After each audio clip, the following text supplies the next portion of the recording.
Hello. In this video, we will be talking about mnemonics and how the accounts are being derived from the mnemonic. So we first start off what is an mnemonic. An mnemonic is basically just a number of words, basically expressing more or less value. So I'm right now paraphrasing here, just so it's basically they are just words from a predefined list. So there's the BIP39 spec.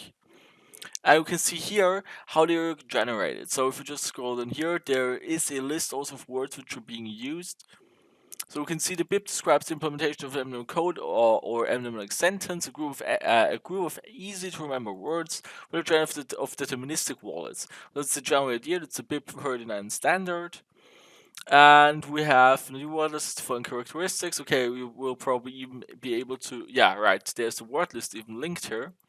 So we can see here, no, not here, word list. So we go to English here, so you can do it in any language. If we here the word list, so a word list consisting of 2 to the power of 11, so 2048 words. So quite a lot of permutations you can do here. And right, so what we're going to do here is we will select 24 words, click on generate. So now we're going to get here 24 words using the BIP39 standard in English, but we can also do it in any other language. Okay, so we've got the mnemonic now here. From the mnemonic, so from the BIP39 mnemonic, we can receive the seed. Okay, so this is being derived, and it's the BIP39 seed or seed buffer as described by Witzwind. Afterwards, we can now select a coin. So we can now, from that BIP seed, we can derive any account we want to. So there's a predefined process. So I'm going to do it with XRP. We're just going to select here XRP and click on it. So we have the root key, and now let's go to the interesting part. It's under the derived addresses. So here under the derived addresses, we can now see from our 24-word mnemonic, we've got now unlimited addresses. So we've got that one here, there's the public key, there's the private key. So we've got the first one, that's the next one. The second one, public key, private key, and so on. So we've got unlimited possibilities of generating more accounts, but they're all based on the same mnemonic. So one thing we're going to quickly consider here is that you can now also add the, I think, yeah, it's also changing it down here, isn't it? Yeah, right. So up here, you can also select the derivation path. If it's empty, it's doing the base generation.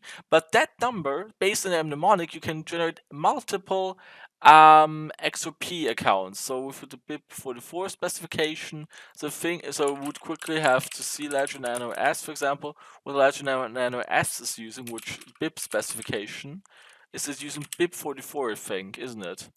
Let's quick. Oh yeah, it's not like the best, so I'm not gonna check it on Reddit. So, right, yes. So it's mentioning here. Yep, I have to quickly accept the cookies. Can it be recovered on any third-party hardware wallet to support standards? So yes, it's supporting all of these three standards here: the 32, the 39, the 44 standard. So use a recovery phrase, choose a bit for compatible hardware. Okay, great, yeah. So that's what it's doing actually. So whenever you go to the Ledger app, so to the Ledger Live app, and want to create a new address, it's checking all the accounts. So basically just incrementing it. So we've got account 0, we've got account 1, we've got account 2, and so it's generating based on the buffer on the BIP seed. We can now derive n accounts, so we can derive unlimited accounts. But the great thing is that you still have, so with these words, you can access all the accounts you have. So, right. And so because based on the account, we can also derive public and private key. That's this the hexadecimal public and private key we've been talking in another video. So right, yeah. So that's basically the entire thing here. So it's a great tool. I will link you the tool, so it's a little bit easier to understand how all of this works. So to know how it works under the hood, basically. So we can also do it, for example, let's do for Ethereum. So we can click on Ethereum, and now we can also generate an unlimited count of Ethereum addresses. So you can see here, it's the first address, the public key, the private key, and the second address, public key, private key, and so on. But basically, so the only thing you need is basically if you just import this 24 mnemonic phrase, because the code which is being used to derive all of that is on the hardware or software wallet. So you don't have to do all of them, don't remember all the private keys, because all this data can be derived from your mnemonic. Okay, so that could be considered your master key, your master signing key. So, right, so yeah, that's basically it. So thanks for watching. I will link the tool in the video description and see you in the next one.